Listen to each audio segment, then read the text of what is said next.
lot of people with a lot of things to say, but we're going to try to keep it succinct because of a lot of different reasons. So we just want to get to the point. First, let me start out by, well, let me thank all of you for coming out here on a balmy day in New York City. And let me start by thanking Governor Hochul. We thank Governor Hochul for making good on the promise to provide a sound basic education for all New York State's school kids. And after nearly 20 years, for the very first time in history, this governor is fully funding foundation aid. It has been our collective will, and we thank her for that. Yeah!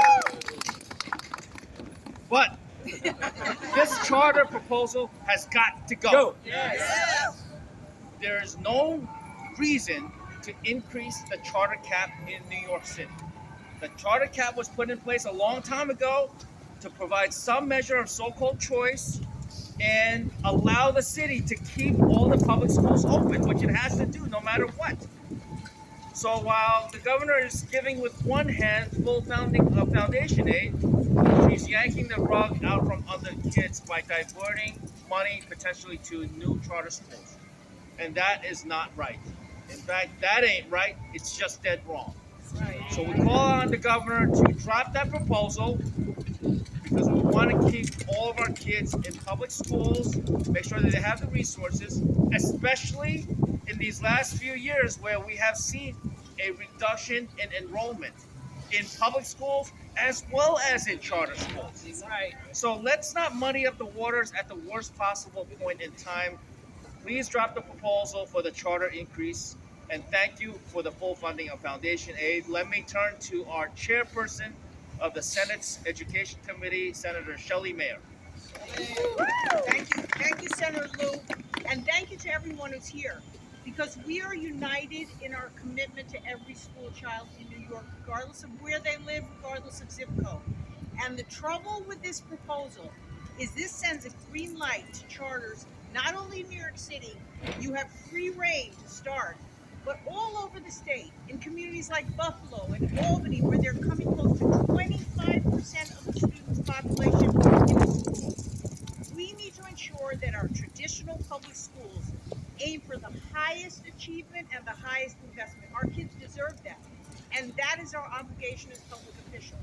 We are going to commit to our traditional public schools what they need and what every parent hopes they're going to get and is entitled to get. And so this is a really flawed proposal. The governor should withdraw it. As Senator Lou said, we are very pleased that our commitment to fully funding foundation aid, she is following through, and credit to her. But don't take away from that by adding this charter proposal. This is giving with one hand and taking with the other. Take off that other hand and let's get our kids what they deserve. Thank you. Thank you, Chairperson Mayer. Next up, somebody who goes by RJ, by Action Jackson, Senator Robert Jackson. Well, thank you, John. We are all united to send the message loud and clear to not only the governor, but all people that understand what an education is about. We won the foundation aid fight, and we will fight to make sure that all of the children in New York City get a good education. But now we must treat our normal schools with money in order to do the things they need to do. That's why UFT is having all of these type of programs in order to have teachers get the help that they need. Teacher centers, about 200 of them they're trying to get. Most important thing right now is that we send a message loud and clear to our governor and to anyone else that's listening, is that we have enough charter schools in New York City and we don't need any more. In fact, the proposal to transfer all of the ones that are upstate to New York City, the answer is no. No. The answer is no. No. The answer is hell no. Hell no. Because we're united in that. And if you look at the schools in our city, our schools are treated differently. The children see it, they feel it, and then the corporate money that charter schools is getting, they try to do everything they can in order to defeat the public school system. And you may say, how is that? They rent buses and close down their schools to come up the lobby. New York City, with 1 million children, can't do that. There's other ways also. So bottom line is we are united in this budgetary process to say stop. The time is now in order to stop and listen to the people of New York City. No more. Thank you, Senator Jackson. Personally, you never want to tangle with Senator Cleare. Yeah, we say no to the governor's proposal because public schools, traditional public schools, are a choice. We can't destroy that choice for parents in New York City. And in my district, as it plays out, charters have co-located numerous traditional public schools in our district. And this takes away from the public school students. It shows them inequity. It shows disparities, and it sends a message that we've given up on traditional public schools. And we have not. Our children deserve a traditional public school that provides them with a quality education. That's right. There should not be disparities in facilities. There should not be disparities in services. That's right. And there shouldn't be an overload in special needs in traditional public schools. That's right. Whereas other schools don't have to take that responsibility. There shouldn't be an overload in English language learners and all the other types of learning students that we have in our city, and one set of schools have to take everything and another set of schools have to take nothing. And you take money and resources away from traditional public schools that they desperately need to deal with all the types of learning that comes to their door. So we say no to this proposal. No. It is unfair. It is unequitable. We have enough in our district. There's enough choice. And we're saying enough is enough. Enough is enough. Enough is enough. Enough is enough. Thank you, Senator Cleare. Next up, somebody who is so passionate about this issue that he's literally losing sleep over this. Senator Jabari Brisport. Yeah. I was texting Senator Lou really late last night, being like, who else can I invite? Who else can I invite? I want to thank my colleagues for being out here, all the advocates here. I'm State Senator Jabari Brisport. I used to be a public school teacher before I was a New York State Senator, and I saw firsthand what it's like to be in an underfunded school, where students do not have textbooks because the school is underfunded, where students take gym in the hallway because the school cannot afford a gym. And I want to be clear about the school choice advocates. You know, if there was a movement called book choice, where we cut library funding to give private vouchers to Barnes & Noble, people would see for what that is and fight against it. If there was a movement called fire choice, where we cut fire department funding and gave it to private vouchers for fire extinguishers, we would see what that is and fight against it. If there was something called land choice, where we cut funding from our public parks and gave it to people for private weekends on hiking trails or golf courses, we would see what that is and we would fight against it.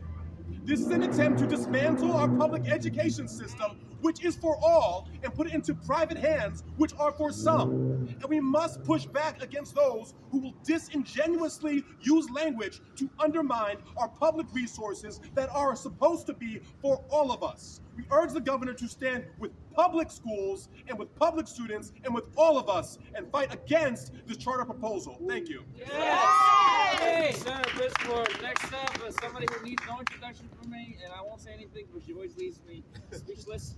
Senator Ramos. Hi.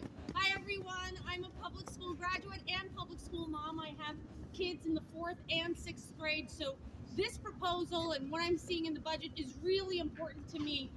I was very happy, of course, to see Foundation 8 funding like my colleagues. It's one of the major reasons I ran for office back in 2018 was to make sure that we were getting back every single dime that our kids were owed. And I'm very proud to say that we achieved that. But unfortunately, the other half of the proposal is not good at all, and we must refuse it. It is not okay for us to put our state on the path to privatizing public education. It is not okay for children to start learning different things in different classrooms without maintaining a standard of excellence across the board. Our children benefit from learning from each other and being together in classrooms. I do believe that corporate charter schools are a different way to segregate our children. It is not, the co-locations are not okay. It is not okay for so many white families to bus kids out of districts like mine to go somewhere else. Our education system has been so underfunded and neglected for such a long time that adding to that system, one that we can't fully control, is really counterproductive to the type of education that we're actually seeking for our children. Never mind the fact that as it is, teachers are having to pull money from their own pockets, from their own paychecks, in order to subsidize what's needed in the classroom. At least public school teachers have a union to have a voice That's and right. actually fight for their needs. Unfortunately, that is not true of corporate charter schools that do not allow their teachers to have a voice, to organize, and to actually be able to fight for a contract that protects their wages, their benefits, and their standard of living. So I think, as you can see, this is a resounding no from many members of the New York State Senate Democratic Conference. That's right. We are concerned. We are outraged. That's right. This is not okay. It will not stand. We will make sure that this does not make it until the final budget. Hey, was the senator clear? All right. That's Senator Clear, but this senator is clear as well. Next up, somebody who I fondly call 45, Comptroller Brad Lamb. All right, thank you, number 43, Senator John Liu. And actually, as the Chief Financial Officer of the city, the 45th, and with the 43rd, I want to talk about the fiscal implications and the reason why this bill is completely unacceptable, in addition to all the reasons you've heard from a financial point of view. First, I will say from a financial point of view that I also want to thank the governor for getting there on foundation aid, being able to support the Fair Student Funding Formula at 100% for the first time is part of why the Department of Education is now able to add some weights for schools that are serving a high number of students in poverty, for students in temporary housing. That is great, and we have the financial resources to do it.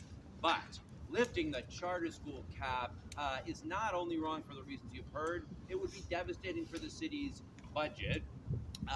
Back when Mayor Bloomberg and Joel Klein were running the school system, they wanted to dramatically increase the number of charters, and so they made a deal with Albany that is haunting us to this day, that we, the city, would pay in ways that every other municipality in the state is reimbursed for a substantial chunk of the tuition for every single charter school student. And over the last decade, that has added up to $2.6 billion that the city of New York has had to put from our dollars into charter schools that no other school system in any other municipality around the state of New York has. And that deal continues, though Mayor Bloomberg and Joel Klein are long gone. That's right. And if the charter school cap were eliminated or lifted, every additional charter school student, we would be on the hook for additional dollars. That ain't right. And second, we are the only municipality anywhere in the United States of America that has to pay the rental costs, the real estate costs for charter schools. So last week we got to celebrate when, thanks to good advocacy, the Panel for Educational Policy voted not to co-location of Success Academy in the Bronx and in Queens. Props to those parents and those educators and the PEP. But let's be clear, while that is a win because it prevents unfair co-locations, the city will be on the hook to pay the real estate costs for those schools if and when they find a place to put them. And that's why for the FY24 budget, nearly $3 billion, about 10% of the city's education budget, is going to be in charter school payments as a result of that transition aid, as a result of those rental payments. And that has a devastating effect as well back on our public schools. Because when an additional kid would go to one of these additional charter schools, on the one hand, the city's going to be on the hook for that additional transitional tuition aid and for the rental payment in that school. But over in the public school, where you still have, 99 kids left in that grade, they're going to lose the fair student funding formula, and they're going to be faced with this devil's bargain of like, do I lose my music teacher or my art teacher or have larger class size? This does have a negative impact financially and then educationally on the students in our public schools. So judge educationally and judge fiscally, we say no to this. No. Thank you. That was a dizzying mastery of the numbers. President of the United Federation of Teachers, Michael Mulker. Thank you, and I want to thank everyone who's here today. You know, everybody talks about how everybody's happy about the budget so far in terms of what is being done into our foundation aid. Yes, we all applaud that. But this is now an existential crisis on the behalf of the public school system and all the children in New York City. Let's talk about, I'm not going to talk about raising the cap or any of that stuff. The governor will say she's not raising the cap, that she's just removing the geographic boundaries. 25 years ago, when this law was put into effect, the reason there were geographic boundaries was because there was an understanding that any high concentration of charter schools would put the local public schools in dire need and jeopardy. So that's why that was there. So some people need to do their homework before they speak. Okay? Now let's talk about here in New York City. And the other thing 25 years ago, when they had a number for charter schools, the assumption was if you opened a K through 3, it would be a K through 3. If you opened a K through 8, it would be a K through 8. Well, we have found out that the SUNY Charter Institute has said that no. So every single charter that opens in New York City is actually 3 schools. 3 schools. Okay? So when you're talking about removing that geographic boundary and bringing zombies back to life, you're talking about the possibility of 300 new charter schools inside of New York City. Let's talk about the facts here. 300 new charter schools. And then let's go to, let's talk about transparency, something that the charter schools have fought for over 15 years. I've seen corporate charter chains claim they have 100% graduation rate. Very nice. But you started with 100 kids and you have 40. Where did the other 60 go? Where did they go? If you're receiving public taxpayer dollars to educate children, your job is to educate all the children that come through your doors. They're all equal. Right. Every single one of them. And yes, some of them have great challenges, but that's the job of education. The job of education is to accept them all and help them all. Not to say, oh, you're a challenge, get out, I want 100% graduation rate. And we know that is happening. Every school in New York City will tell you they get an increase in students on November 1st. Why November 1st? Why? Tell them. Because on October 31st is when they lock in the budget. So you get the money for that child on October 31st. November 1st will send you to the public school. So the constant lack of transparency. Are they using taxpayer dollars to buy real estate? This is what we deal with in the rest of the country. The corporate charter industry is about real estate and online educational platforms. That's all they want, and that's what's going on here. And where is New York State? We have been the state that has battled these corporate charter entities, and we will continue to battle these corporate charter entities because they are corporations. So I say before there's any discussion about anything with charter schools, we need our transparency. We need to make sure that all children are being served. We need to make sure that children with special needs, severe special needs, are being served. We need to make sure that they do not have expulsion policies or they're harassing parents by overly suspending their students until they voluntarily make leave. And then the last piece, why is it that the controller just spoke? Why does New York City, the only place in the state that has to supply them free space or rent, when they already get facilities funding in their formula? That is called double dipping. Okay? Anybody else would do it, they'd be up on charges. Oh, I'm getting facilities funding, but you're going to give me free rent, and what am I doing with that money as I throw out half the children? Let's just talk about what is going on here. So to the governor, I say it's time to start doing our homework.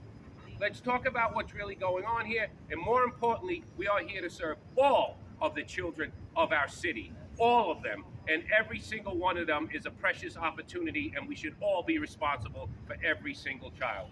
Thank you all for being here.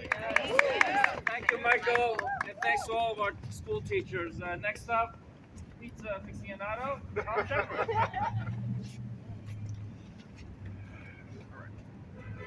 So, good afternoon, everyone. My name is Tom Shepard. I am the Bronx Community Education Council President's representative on the panel for educational policy. And I wanted to start, as Senator Liu did, by thanking Governor Hochul and the legislature for finally fully funding our school system. It is long overdue, and we are eagerly trying to see what the impacts of fully funding education is. So thank you. So that said, for the first time, we do have a real opportunity to give historically underfunded schools, like schools in the Bronx that where I live, a real shot at undoing decades uh, of trying to make a dollar out of 15 cents in providing the education that our students need. Um, so I do want to say that despite the assertion of some that public schools have failed our kids, I don't see it that way. I respectfully submit that this is about a system uh, that has really deprived our neediest students over time. Uh,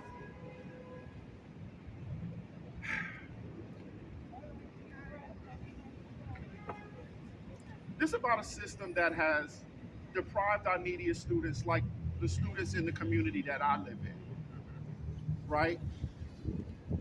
Has then held schools and students responsible, right, for the educational outcomes as a result of depriving them, and then using the outcomes as justification to deprive them even more. So I say that because when I look at what we as a community have been through in the Bronx, right? We fought back and we said no.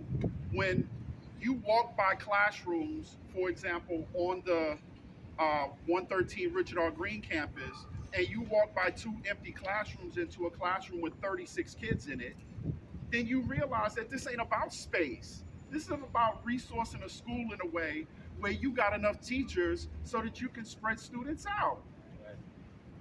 But what ends up happening is we turn this into a space conversation, right?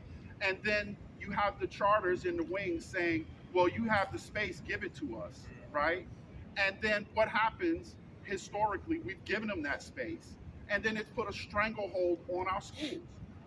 And it perpetuates a cycle where parents then are looking for choices, and those choices set us up in the Bronx to run away from our schools instead of us as public officials doing what's necessary to fund our schools in a way where we don't have to run, where what we need lives in the buildings that live in our neighborhoods.